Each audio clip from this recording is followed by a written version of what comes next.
Hi everyone, welcome to the day 3 of tax planning topic, and today I'm here with the topic related to the IST tax planning, right?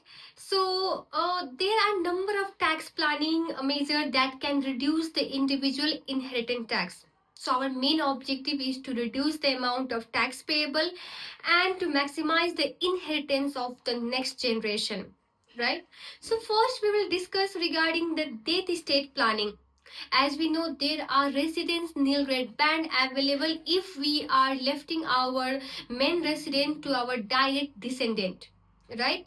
So what we what kind of tax planning we can do here is, if suppose in the question that has been it has been mentioned that individual has left this main residence to the anyone other than the direct descendant. So in that case, if you found such kind of clue, in that case what you can suggest is that if the individual is lefting the main residence to the anyone other than the direct descendant, in that case that person is not eligible for the residence nil rate band.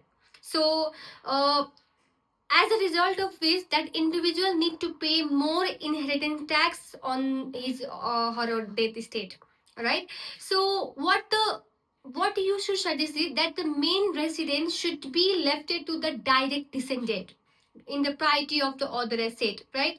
So as we know, that it could save the tax up to like 175,000. So multiplying it with 40% will lead to the 70,000 of the IST saved, right? So this is the tax planning related to the death estate. In the coming up video we will discuss on the other part of the IST planning.